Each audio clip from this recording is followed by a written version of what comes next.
Hello दोस्तों, स्वागत है आपका इस वीडियो चैनल में। तो दोस्तों आज हम डिस्कस करेंगे हम एमपी कॉलेज के एग्ज़ाम के बारे में। जी हाँ दोस्तों, कॉलेज के एग्ज़ाम्स के फॉर्म अप्लाई होना स्टार्ट हो चुके हैं। जी हाँ दोस्तों, परीक्षा फॉर्म अगर आपने दोस्तों 2020-21 में आपने एमए, एमकॉम, एमएससी या पीजी के अंदर जितने भी सारे कोर्सेज आते हैं, इन कोर्सेज के अंदर फर्स्ट सेमेस्टर या सेकंड सेमेस्टर, थर्ड सेमेस्टर या फोर्थ सेमेस्टर का अगर आप एग्ज़ाम फॉर्म बनना चाहते हैं या परीक्षा फॉर्म बनना चाहते हैं तो दोस्तों आपको ऑनलाइन भरना होगा। और इसका मैं पूरा प्रोसेस बताने वाला हूँ कि किस तरह से हमको रजिस्ट्रेशन करना है। यानी कि जो फर्स्ट ईयर के स्टूडेंट हैं, फर्स्ट सेमेस्टर के जो स्टूडेंट हैं और थर्ड सेमेस्टर के जो स्टूडेंट हैं, वो इन वीडियो को ज़रूर देखें, पूरा देखें, जिससे आपको अच्छे समझ में आएगा, क्योंकि ये वीडियो आपके लिए बहुत ज़्यादा इंपॉर्टेंट रहने वाला है। तो पूरी जानकारी देख लेते हैं परीक्षा फॉर्म किस तरह से बनना है।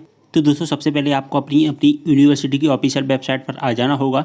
हम जीबाजी यूनिवर्सिटी की ऑफिशियल वेबसाइट पर आ चुके हैं। अगर आप आरडीबीबी यूनिवर्सिटी के हैं तो आरडीबीबी की ऑफिशियल वेबसाइट पर आ जाइए। वहाँ पर गूगल में सर्च करना है आरडीबीबी एमपी ऑनलाइन। अगर आप दोस्तों किसी भी यूनिवर्सिटी के हैं, डीएबीबीबी के हैं, या आप एमसीबीयू के हैं, या आप बीयू के हैं, आप जीबाजी के हैं, किसी भी यूनिवर्सिटी के हो, तो आपको सबसे पहले इस ऑफिशियल वेबसाइट पर आ जाना होगा अपनी अपनी यूनिवर्सिटी की। ओके, तो हम आ चुके हैं और सभी यूनिवर्सिटी की वेबसाइट पर सेम प्रोसेस रहेगा। जी हाँ दोस्तों, सभी यूनिवर्सिटी की वेबसाइट पर इस तरह की लिंक दिखाई देगी अवेलेबल सर्विसेज की। ओके, तो सभी जगह सेम प्रोसेस रहेगा, बस जो डिज़ाइन होता है वो इधर उधर हो जाता है, लेकिन जो प्रोसेस रहता है सभी का सेम रहता है। ओके, तो इसके बाद देखिए मैं अवेलेबल सर्विस में इसको जूम करता हूँ और जूम करने के बाद में हमको भरना है अपना एग्ज़ाम फॉर्म। परीक्षा फॉर्म आ चुके हैं हमारे। तो परीक्षा फॉर्म कब कैसे भरना है दोस्तों मैं आपको बता देता हूँ, और इसका फीस कितना रहने वाला है वो भी मैं आपको पूरा बताऊँगा, तो वीडियो को पूरा देखें। ओके, तो इसके लिए आपको क्या है, थोड़ा सा नीचे आ जाना है। और थोड़ा सा जैसे ही आप नीचे आते हैं सभी यूनिवर्सिटी की वेबसाइट पर सेम प्रोसेस रहेगा, सेम चीज़ें दिखाई देंगी, सेम लिंक्स आपको दिखाई देंगी। तो यहाँ पर आपको एक लिंक दिखाई देगा, यहाँ पर आपको लिंक दिखाई देगा examination form regular private PhD. तो एग्जामिनेशन फॉर्म रेगुलर प्राइवेट के नाम से ब्लर करके एक लिंक दिखाई देगा रेड, जो कि ब्लैक कलर में। तो वहाँ पर आपको देखना होगा, सभी यूनिवर्सिटी की वेबसाइट पर दिखाई देगा। ओके, इसके बाद में हमको क्या करना है दोस्तों, वीडियो को पूरा देखें सब, तभी आपको समझ में आएगा। ओके, अब हमको फॉर्म भरना है, चाहे आप रेगुलर के स्टूडेंट हो चाहे आप प्राइवेट के स्टूडेंट हो, सभी के लिए सेम प्रोसेस है। तो exam form regular private second number पर लिंक दिखाई देगा। सब किसी यूनिवर्सिटी की वेबसाइट पर ये लिंक फर्स्ट नंबर पर भी हो सकता है, थर्ड नंबर पर भी हो सकता है, तो सेम सभी के लिए रहने वाला है। ओके, तो एग्जाम फॉर्म रेगुलर प्राइवेट पर हमको अपना फॉर्म भरना होगा।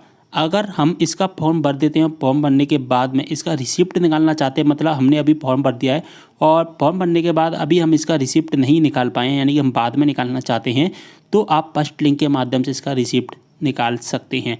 और जब हमारे एडमिट कार्ड आ जाते हैं तो इस थर्ड नंबर पर एक लिंक दिखाई दे रहा होगा, इस लिंक के माध्यम से आप एडमिट कार्ड भी निकाल पाएंगे। ओके, तो चलिए दोस्तों हम यहाँ पर क्लिक करते हैं। तो दोस्तों इसके बाद हमारे सामने इस तरह का इंटरफेस आ जाएगा। ओके, यहाँ पर आपको एग्जाम फॉर्म के बारे में सबमिट करना होगा, कुछ डिटेल्स हैं फिल करनी होगी।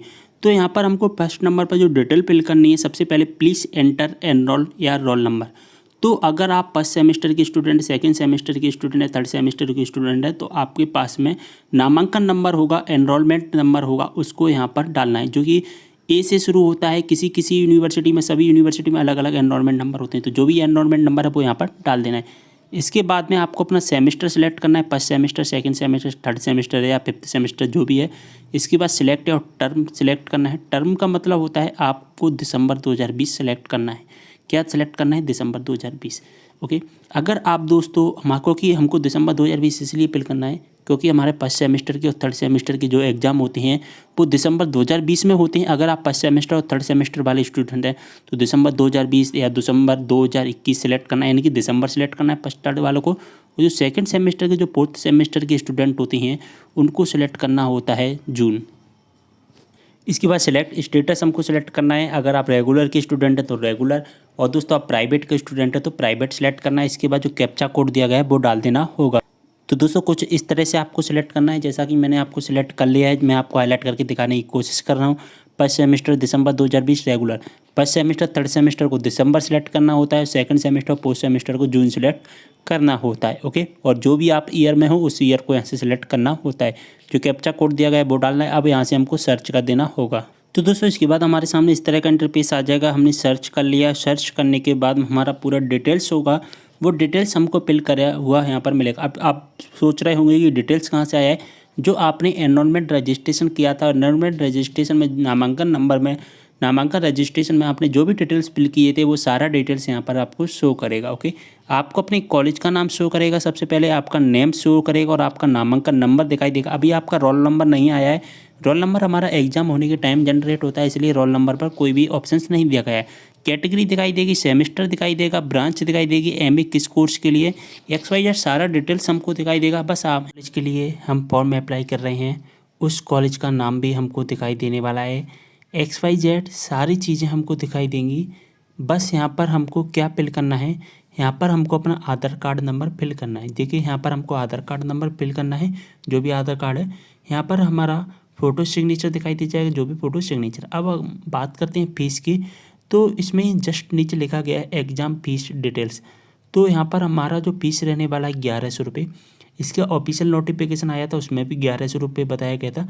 अगर आप MA का भरोगे तो और MCOM का भरोगे, MSc का भरोगे तो सबका फीस डिटेल्स अलग अलग रहता है। ओके, तो हम MA का भर रहे हैं तो इसलिए हमारा 1100। अगर आप MSc का फिल करते हैं तो इसका चार्ज कुछ अलग रहता है, और इसमें हमको 40 रुपये का पोर्टल चार्ज पे करना होगा, इसलिए हमारा टोटल चार्ज हो जाता है, वो हो जाता है 1140 रुपये। ओके, इसके बाद पेपर डिस्क्रिप्शन दिया गया है, पेपर के बारे में डिटेल्स दी गई हैं। हमारे 4 पेपर होने वाले हैं, यानी कि 4 पेपर के बाद जो जितने भी हमारे पेपर होते हैं, मेन पेपर होते हैं, उनका डिटेल्स यहाँ पर दिया गया है। जो भी आपने ग्रुप चॉइस किया होगा MA के अंदर, उन ग्रुप्स का यहाँ पर हमको पेपर डिटेल्स दिखाई देगा, पेपर के डिटेल्स, पेपर का कोड भी दिखाई दे जाएगा, पेपर डिस्क्रिप्शन दिखाई देगा, और पेपर किसके बारे में होता है, थ्योरी, प्रैक्टिकल, इंटरनल, जो भी होता है तो यहाँ पर दिखाई दे रहा है आपको। ओके, इसके बाद महत्वपूर्ण सूचना दी गई है, और महत्वपूर्ण सूचना के जस्ट नीचे सर्टिफाइड डेट, तो हमको सर्टिफाई करना होगा, यहाँ पर हमको चेक मार्क कर देना होगा सर्टिफाई पर। ओके, इसके बाद करना है हमको सबमिट। इसके बाद यहाँ पर हमको कुछ भी करना ही नहीं है, हमको तो यहाँ पर ओनली एक चीज़ फिल करनी थी, आधार कार्ड का नंबर हमको फिल करना था, और कुछ हमको फिल ही नहीं करना था। तो यहाँ पर हमको हमारी कुछ गलतियाँ होने की कोई चांस ही नहीं है, यहाँ से हमको सबमिट कर देना है। और दोस्तों जैसे ही हम सबमिट करते हैं हमारे सामने इस तरह का इंटरफेस आ जाएगा। अब हमको यहाँ पर ट्रांजैक्शन डिटेल्स शो करेगी। सबसे पहले हमारा यहाँ पर दिखाई देगा ट्रांजैक्शन डिटेल्स। ट्रांजैक्शन डिटेल्स में एप्लीकेशन स्टेटस में दिखाई दे रहा है योर एग्जाम फॉर्म, जो कि payment has not been done, यानी कि हमने अभी पेमेंट नहीं किया है, और इसके जस्ट नीचे लिखा गया है एप्लीकेशन नंबर। तो सबसे पहले तो एक बात समझ लीजिए, इस एप्लीकेशन नंबर को कहीं पर नोट डाउन करके रख लेना है, क्योंकि एप्लीकेशन नंबर फ्यूचर रेफरेंस में हमारे लिए बहुत ज़्यादा इंपॉर्टेंट रहने वाला है। तो अगर हमसे कोई भी गलतियाँ हो जाती हैं एग्जाम फॉर्म में, तो इस एप्लीकेशन नंबर से हम सही कर पाएंगे। हमारा पेमेंट मिस हो जाता है तो इसी एप्लीकेशन नंबर से हम रिटर्न ले पाएंगे अपना पेमेंट। ओके, तो इस एप्लीकेशन नंबर को कहीं पर नोट डाउन करके रख लीजिए, और जो भी हमारी टोटल फीस होती है वो यहाँ पर हमको दिखाई देगी। अब हमको पेमेंट करना है, तो पेमेंट करने के लिए हमको सबसे नीचे जाना होगा, और सबसे नीचे जाने के बाद में यहाँ पर दिखाई देगा दोस्तों, एक तो प्रिंट का ऑप्शन दिखाई देगा, एक प्रोसीड टू पेमेंट के बाद दिखाई देगा। अगर आप इसका प्रिंट निकालना चाहते हो तो प्रिंट भी निकाल सकते हैं, नहीं तो आप यहाँ पर डायरेक्टली प्रोसीड टू पेमेंट हमको करना है। तो जैसे हम प्रोसीड टू पेमेंट करते हैं हमारे सामने इस तरह का इंटरफेस आ जाता है। आप जिसके माध्यम से पेमेंट करना चाहते हैं उसके माध्यम से कर सकते हैं, net banking, debit, credit card, IMPS, UPI, तो जिसके माध्यम से आप पेमेंट करना चाहते हैं उसके माध्यम से पेमेंट कर सकते हैं। ओके, इसके बाद में जैसे ही आप हमारा जो कि पेमेंट हो जाता है, तो पेमेंट होने के बाद हमारे सामने इस तरह का इंटरफेस आ जाएगा।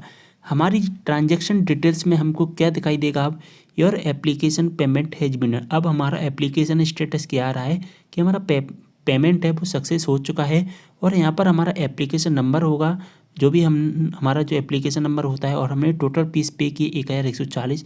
ट्रांजैक्शन ID आ चुकी है हमारी, पेमेंट स्टेटस आ चुका है, किसके माध्यम से आपने पेमेंट किया उसका नाम दिखाई देगा, कियोस्क के माध्यम से, नेट बैंकिंग, UPI, जिसके माध्यम से आपने पेमेंट किया वो पेमेंट कोड आपको दिखाई देगा। ओके, यहाँ पर आपका QR कोड दिखाई देने वाला है। अब दोस्तों आप इस एप्लीकेशन नंबर को कहीं पर नोट डाउन करके रख लेना है, क्योंकि अब हमारा जो एडमिट कार्ड होता है दोस्तों, जो हमारा एडमिट कार्ड होता है वो इसी एप्लीकेशन नंबर से हम फाइंड आउट कर पाएंगे। तो हमारा एडमिट कार्ड के लिए हमको ये एप्लीकेशन नंबर याद रखना बहुत ज़्यादा ज़रूरी है। तो इस एप्लीकेशन नंबर को लिख कर रख लीजिए। अब इसका कुछ नहीं करना है, आपको डायरेक्ट यहाँ पर देखिए, यहाँ पर भी लिख कर आ चुका है कि भुगतान है, यानी कि हमारा पेमेंट सक्सेस हो चुका है। देखिए यहाँ पर लिखा है भुगतान है, हमारा पेमेंट हो चुका है। अब आपको क्या करना है, कुछ नहीं करना है, इसको प्रिंट आउट निकालना है। और प्रिंट आउट निकालने के बाद में आपको यहाँ पर सेकंड नंबर पर आपको सिग्नेचर करना है। जो भी आपका सिग्नेचर होता है वो यहाँ पर सिग्नेचर करना है। और सिग्नेचर करने के बाद में इसका प्रिंट आउट निकालने के बाद में क्या करना है, इसको अपनी कॉलेज में जाकर के सबमिट कर देना है। ओके, और कुछ आपको नहीं करना है। अब आपका एग्ज़ाम फॉर्म भर चुका है, तो सारी डिटेल्स आपको समझ में आ गई होंगी, सब कुछ आपको अच्छे समझ में आ गया होगा। तो इस वीडियो को शेयर कर दीजिए सभी दोस्तों के साथ। कोई भी डाउट होता है MM.Com MSc से रिलेटेड, या आपको एग्जाम फॉर्म से रिलेटेड, या किसी भी यूनिवर्सिटी से रिलेटेड, तो आप मुझे कमेंट करें, मैं आपकी प्रॉब्लम को सॉल्व करने की कोशिश करूँगा। टेलीग्राम पर ज्वाइन नहीं किया तो टेलीग्राम को भी ज्वाइन कर लेना है। साथ ही कोई भी डाउट हो तो इंस्टाग्राम पर मैसेज कीजिए, मैं इंस्टाग्राम पर आपकी प्रॉब्लम को सॉल्व करने की कोशिश करता हूँ। तो इंस्टाग्राम पर आप मुझे फॉलो कीजिए और वहाँ पर आप अपने DM से आप मुझे अपनी प्रॉब्लम्स बता सकते हो। ओके, तो वीडियो को यहीं पर करते समय मिलते हैं नेक्स्ट वीडियो के साथ, तब तक के लिए बाय।